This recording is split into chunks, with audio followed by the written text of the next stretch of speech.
Yes, in 1972, the Drug Generics Act was passed, use of brand names and differentiation, instituting 100% control on drug pricing. So I think that was the generic scheme in those particular days in 1972.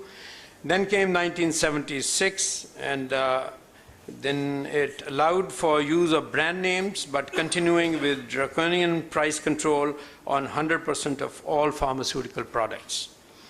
In 2001, last price increase granted by Ministry of Health to manufacturers to allow for inflation or rise in cost of inputs. In 2011, devolution under the 18th Amendment led to dissolution of Ministry of Health.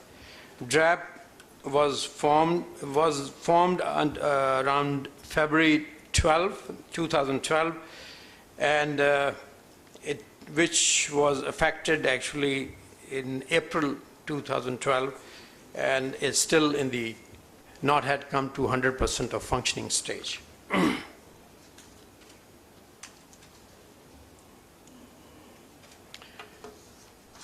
Now, what are the reasons for the stunted growth of Pakistani pharma sector? Let me just give you some of the points that we feel at PPMA.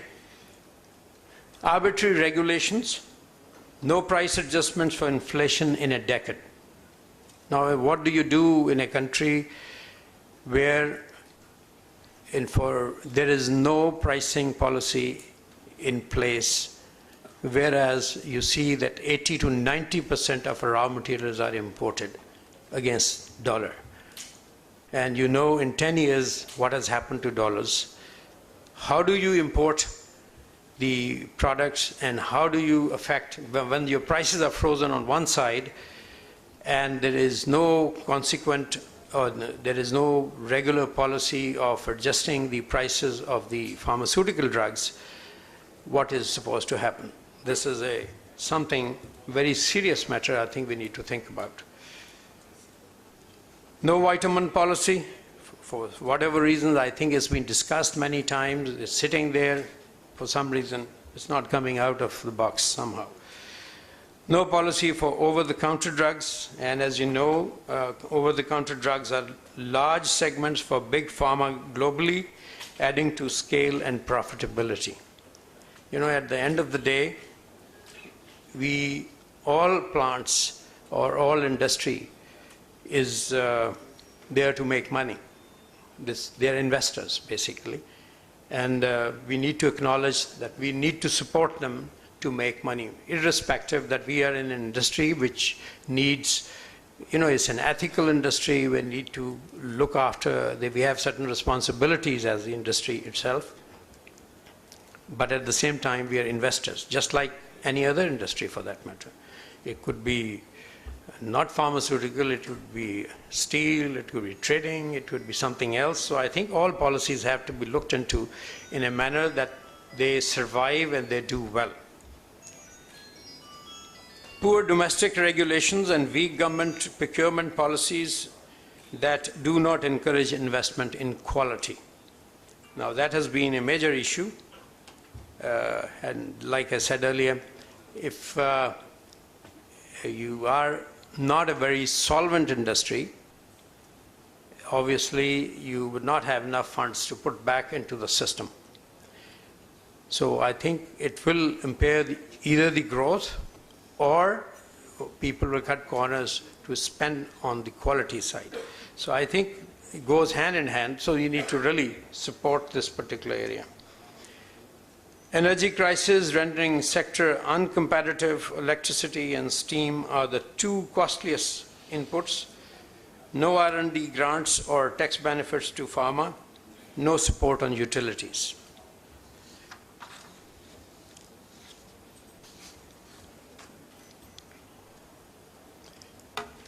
Impact of ad hoc regulatory environments in Pakistan.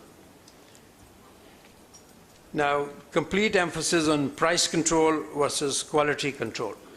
Now, this has been a dilemma. We very fully engrossed in controlling the industry, mainly by price, Although in the recent years, I must say, some quality control measures have been taken. I think ever since the drug inspectors or people from DRAB or Ministry of Health have been allowed to go and visit for the plants outside Pakistan for import purposes or allowing them to bring in the imports to Pakistan, I think there has been an upscale of orientation about what's going on. They had the knowledge, but I think the exposure was not there. It has helped in many ways, because I remember when we put up the plant in 1985, 86, when we started the industry, perhaps there was very little known to most of the people in the drug industry. And so was the case with the officials as well. They didn't know. But today, I think they're in a position where they can tell you and guide you as to what you should be doing in your industry. So I think there has been a turnaround. But nonetheless, these logistics, or let's say the support itself within the ministry is lacking, because lack of capacity to enforce quality standards. There are 10 FIDs to monitor 600 local facilities. Now, that is a gigantic effort from their side. They do their best, but what can you do? I mean, after all, there are 600 projects to be monitored. Effectively, you just cannot possibly do that. Now, there is a point relating to this, is India has over 28,000 registered manufacturers, and if we allow them to come into Pakistan, what will happen to regulatory part as far as they are concerned?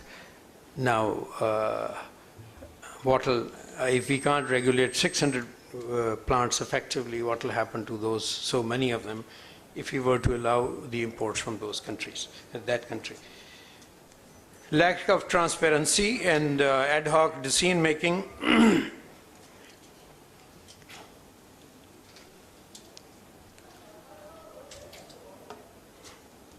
Lack of transparency and ad hoc decision making has discouraged genuine investment.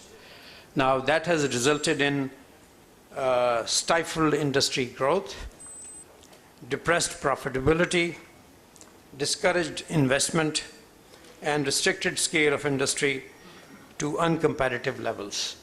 So that is what the control can do, and that is exactly what is happening at the moment. There is a misconception in generally here that drugs are expensive in Pakistan as compared to India. And I think I would like to address myself to that particular area. I have some figures for you. And the fact is that 16 of the top 30 most used drugs are cheaper in Pakistan. And I will give you the examples. Augmentine is 65% less price than India. Ponston is 40% less. Interferon is 71% less. And Humulene is 30% less, and so on. So you can see, these are only a few examples, but that most of these drugs that we have listed here are less than the Indian prices. So I think there is a general conception that prices are very, very expensive. I think, and in the industry that I come from, which is IV solution, we are certainly 40 to 60% less as compared to India. Now, that is a basic industry in any particular country, so I think I would like to sort of request that you correct your perception on this particular case. Comparison of industry environments for exports between India and Pakistan. Price control, India nominal, Pakistan 100%. Although I think officials from the DRAB are sitting here, we have sort of formulated a pricing policy which is still in the making and will be approved sometime. Some similarities have been adapted into that particular, and I would hope that it goes through as fast as possible, because I think the industry needs a policy very, very, I think, urgently. Time to obtain export license for a drug, 2 weeks in India, indefinite in Pakistan. Utilities provided at base tariff level, free of GST, IT, and other taxes in the export zones in India. In Pakistan, it's intermittent availability on the lowest priority. Duties and taxes on machinery inputs, 0 in India, and 5 to 25% in Pakistan. So you can see they're very clear departures from what is happening here, and then we expect the industry to do very well. How can we do that? Comparison with Bangladesh.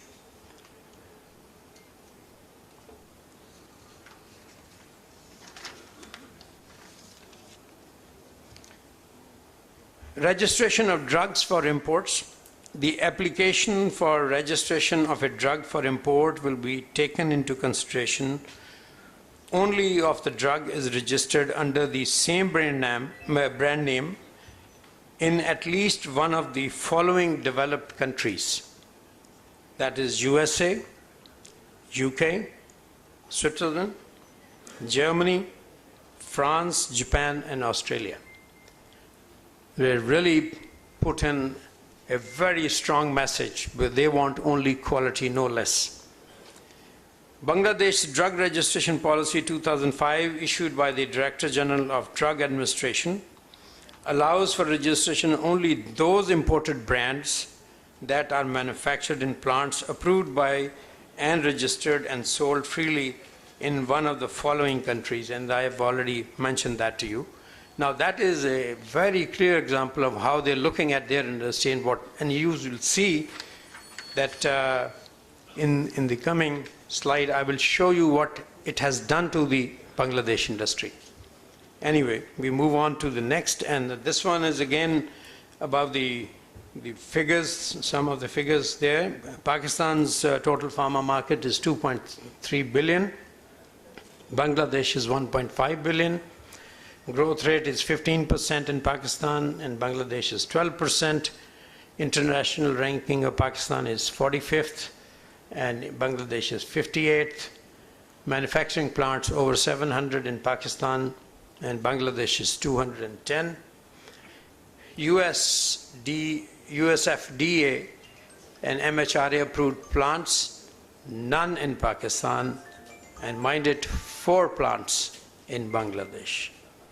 Just imagine a country which was part of Pakistan many years ago, today has a bigger industry and a much robust industry today, and with 4 FDA approved plants in their country.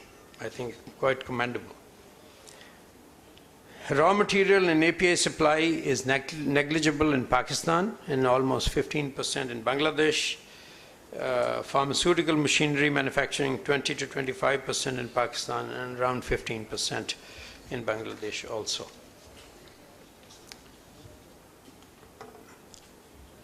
Benefits, what happened to the industry in Bangladesh by allowing a policy like what I mentioned just now? By restricting access to the imports of the top FDA, European Union approved companies only, Bangladesh gave space and set a benchmark for local industry to rise its standards to be disqualified in the future. At the same time, by granting MFN status to India and thereby easing access to Indian expertise, training and consultancy, the Bangladeshi government has helped industry to grow tremendously in size, scope, and scale. Quality standards of Bangladesh plants have accordingly been raised to international standards. And as you know, there are 4 plants already FDA approved in India, exports have gone from $5 million in US dollars in 2003 to $50 million in 2011, a 10-time increase in their exports. Pakistan exports are nearly 220 million. Potential gains are therefore far greater. Given encouragement and right policies, the industry can achieve almost 1 billion in a matter of 3 to 4 years. I am very, very confident in that.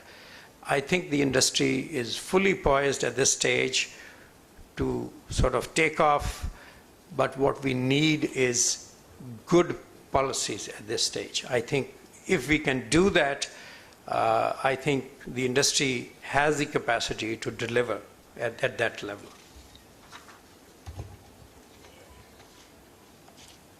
Now, what happens in this whole scenario? We are also talking about giving an MFN status to India. It has its own implications. It may have its benefits as well. I'm not totally saying that it is not beneficial, but only thing is, depends which side you are on and how you look at it. I'd like to present you a case study of Brazil, where this study was done by University of Cambridge in 2007 it's giving about the trade with the Indo-Brazilian trade. And I'd like to give you some details of that. And I think we have to learn, we have to get some lessons out of that. In 1991, as part of the major trade liberalization, the government of Brazil opened the pharmaceutical sector to imports from India. In 1993, new tender law enacted, making lowest price the sole criterion in state purchases of medicine. The emergence of Indians as suppliers to the Brazilian government was initially seen as providing important advantage for public health initiatives. The Indian companies engaged in aggressive dumping practices, quoting well below domestic Indian prices. And you see what happened. You can see the graph, and you see a number of companies in Brazil was closed down in a matter of between 1997 and 2002. Over 2,000 Brazilian firms went out of business. Several were subsequently acquired by their Indian competitors. A problematic strategic dependency on a foreign resource, which, like petroleum or gas, could be disrupted by shifts in the political climate or national interests of supplying countries. So I think we need to look into it very seriously, because after all, it's a matter not of an industry. I think our own interests as a country sometimes do not go too well with some other countries as well. In addition to questions of dependency, representatives from Brazilian public laboratories have complained about the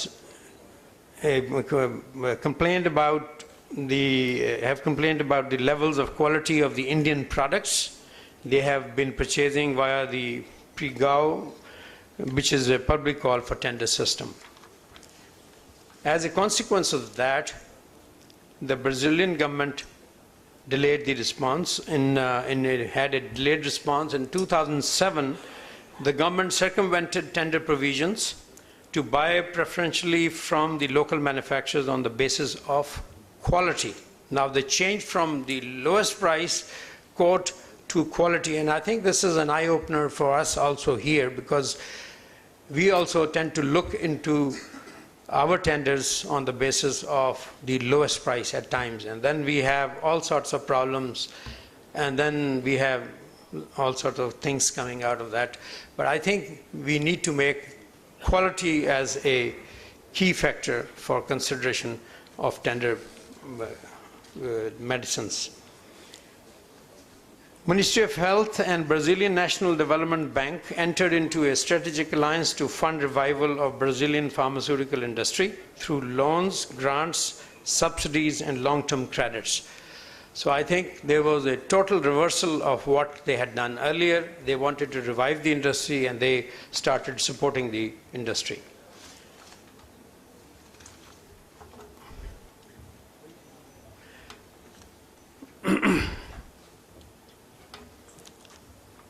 Likely outcome for Pakistan if trade opens up today with India.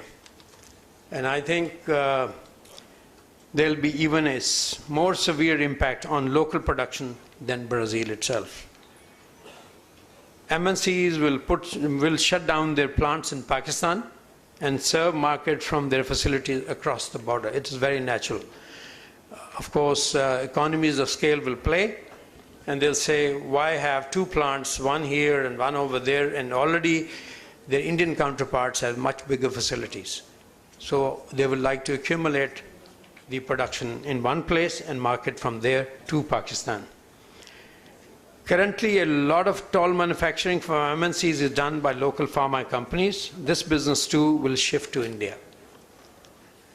After the initial dumping period in which low-cost players are driven out, prices will go up again, as in case of Brazil.